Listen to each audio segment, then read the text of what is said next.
Welcome back to Late Night Live. Time now for something a bit different. Now shortly I'll be joined by illusionist Brad Hart. But first, each week on the show we're going to be looking at a particular issue here in Manchester in a new segment called Through the Lens. Tonight we examine the world of busking.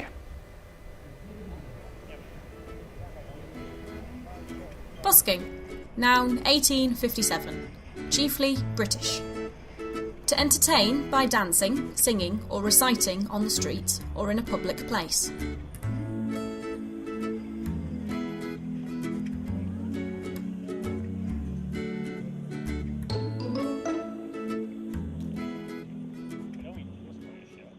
Manchester, a city full of culture.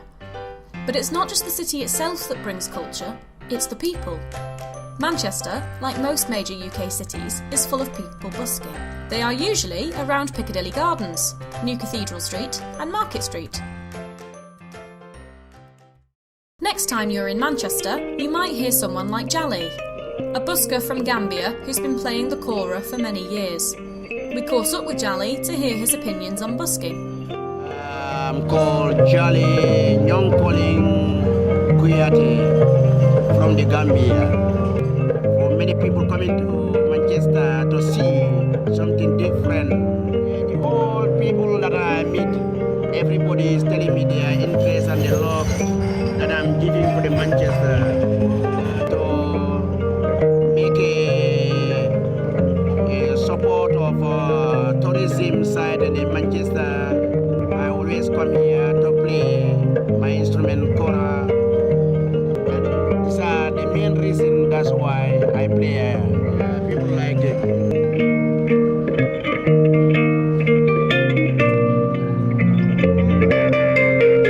You're also very likely to stumble upon more unlikely buskers too. Mads has been beatboxing in Manchester for 3 years, so we decided to find out more. I just saw some guy beatboxing in the street. It's really a good talent because you can use any instrument you want.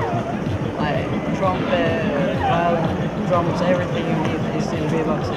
That's why I tried everywhere, even Paris. London is really strict, but Manchester is, it's a bit more easy here. Sometimes in the summer more than winter, but I've been living out of it for the last 2 years, 2.5 years. So it's quite a good job. This is my only living. I really enjoy it. It's like connecting with public and just meeting new friends. I meet one of my best mates from busking, meeting people randomly. If that isn't strange enough for you, we also caught up with one of Manchester's newer and more well-known buskers. Ronaldo Miranda, otherwise known as the Windswept Man, has been busking for 15 years now, but why? I started busking because I lost my job in that moment. Before this I was a statue, like makeup and everything, as many people do.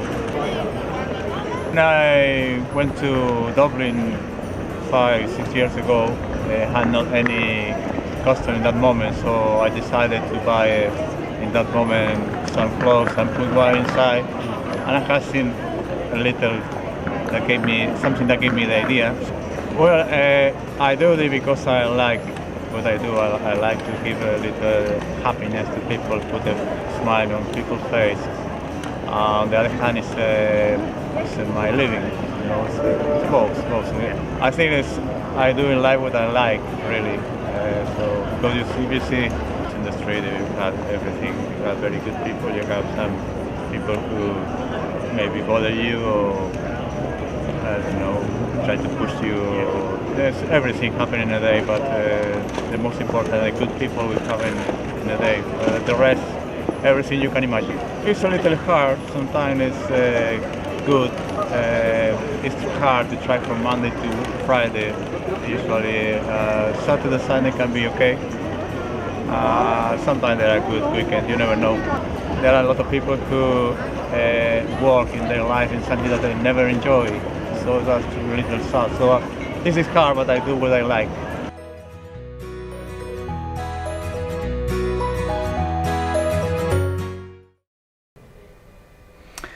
And I'm delighted now to be joined by illusionist and street performer Brad Hart, who's going to talk a little bit about his burgeoning career and a bit about the Manchester busking scene. Brad, welcome. Hi, nice to meet you. First of all, I mean, how long now have you been performing? Well, I've now been performing for about 8 years. Probably performing for about 3 or 4, but studying the art of magic for about 8. So. And what was it that first kind of got the bug, I suppose, really? Well, I've always been interested in deception and illusion, but it was about 8 years ago, as I say. A friend of mine showed me a quick card trick, very simple, and from there it really just sparked the urge, and it just happened from there, really, developed it. I mean, in terms of, how difficult is it a kind of thing to sort of not get good at, I don't want to say that, but in terms of, a lot of this, it involves such quick actions. I mean, that must take a tremendous amount of work to sort of get to build yourself up, really. Well, it's a lot of hours of practice over and over and over again, but it all pays off in the end. Just to see sometimes the expressions on people's faces after you've done something which you've practiced for hours on end, you realise how much it's worth it in the end. But it does take many hours of practicing moves, dropping cards, dropping accessories, but yeah, as I said before, without a doubt, it's always worth it. I mean, in terms of your background and coming into it, I mean, how's sort of family been with you? I mean, how supportive, I'd imagine? Yes, very supportive, actually. My girlfriend and my brother and my sister and all my other family have been very supportive, and they've watched me through the years progress from when I was very new to it to now, I say. But they've supported me 110% all the way, and without them, I wouldn't be where I am today. I mean, what age were you when you sort of first started out, if you like? I know you said obviously 8 years ago, but that's sort of not to give too much away about how old you are. Well, I'm currently 14 years old, so if I can do the maths, I was 6 years old when I first originally really got into it. So yeah. I mean, did you have any sort of specific inspiration when it kind of came to that? Sorry, I was quite new to the whole aspect of it, so I always found interest in things that were a bit strange and deceptive, as I said before. But as soon as I saw Dynamo or David Blaine on television, it hit me from there. Really, it was like, well, this is just incredible. It's out of the ordinary, and it just took my breath away. David Blaine's very different kind of magician, yes, if you like, in terms of the kind of stunts that he performed. What's your kind of signature, if you like, or the kind of work that you kind of like to specialise in at the moment? Well, as a very young magician, I'm still trying to essentially find my identity as a magician, but personally I like to go down the route of sometimes using my age to my advantage. So I like to be mysterious and dark in a way, but not too dark, so I come across as a way to say this, like strange or so. I like to do the art of saying that I've been learning, and it's a lot of skill, and not present it as its actual magic, present it as its sleight of hand, and it's practice and practice and practice. Now, speaking of that practice, I believe you're going to give us a couple of little...